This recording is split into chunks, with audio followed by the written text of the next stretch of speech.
ಹೋಯ್ ಇವ್ರೆ ವಿಘ್ನೇಶ್ ಅಣ್ಣ ಚೂರು ಇಲ್ಲಿ ಬನ್ನಿ. ಎಂತ ಇವ್ರಿದ ಮೊಬೈಲ್ ಹಿಡ್ಕೊಂಡು ನಾನು ಒಂದು ಲಿಪ್ಸಿಂಗ್ ಮಾಡ್ತೇಗ. ಲಿಪ್ಸಿಂಗ್ ಟೈಪ್ ಮಾರ ಆಯ್ಕೆ ಪದ ಲೈಕೆ ಖುಷಿ ಆಯ್ತು ಆಗ ಹಿಡ್ಕೊಂಡು ಹೊಂದಕ್ಕಾಗ. ಹಾಂ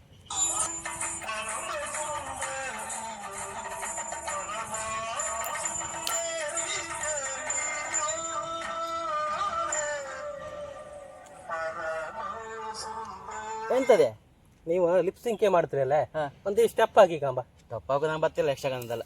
ಒಂದು ಎರಡು ಹಾಕಿ ಕಾಂಬ. ಇಲ್ಲ ಇಲ್ಲ ಇಲ್ಲ ನೀವು ಅಭಿಮಾನಿ ಅಲ್ಲ ಮಾರ್ರೆ. ಅಭಿಮಾನಿ ಯಾರು ಕುಣಿಕಂದಳಿ ಇತ್ತ ಯಾರು ಎರಡು ಸ್ಟೆಪ್ ಹಾಕಿ ನನಗೋಸ್ಕರ ಯಾರು ಹಾಕಿ ಕಾಂಬ. ನಿಮ್ಮ ನೆಗೆಡೋಕಾಗ ಒಂದು ಇಲ್ಲ ಇಲ್ಲ ನೆಗೆಡುದಿಲ್ಲ, ಯಾರು ನೆಗೆಡುದಿಲ್ಲ ಮಾರ್ರೆ. ನೀವು ಹಾಕಿ ಕಾಂಬ. ಮತ್ತೆ ವಿಡಿಯೋ ಎಲ್ಲ ಕಳಿಸ್ಬೇಡಿ ಅಲ್ಲ. ಇಲ್ಲ ಇಲ್ಲ ಇಲ್ಲ ನಾನು ಲೈಕ್ ಹತ್ತಿಲ್ಲ ಟ್ರೈ ಮಾಡ್ತೇಕ. ಅಡ್ಡಿಲ್ಲ ಅಡ್ಡಿಲ್ಲ ಈಗ ಕೊಣಿಲ್ಲ ಅದು ತಕ್ಕಂತಿ. ಅಡ್ಡಿಲ್ಲ ಅಡ್ಡಿಲ್ಲ. ಸರಿ ಸರಿ ನೆಗೆಡೋಕ್ಕಿಲ್ಲ. ಹಾಂ ಹಾಂ ಮಾಡಿ ಮಾಡಿ ನೀವು ಹಾಕುದಾ? ತಣ್ಣಿ ಒಂದು ನಿಮಿಷ. ಹಾಂ ಹಾಗೆ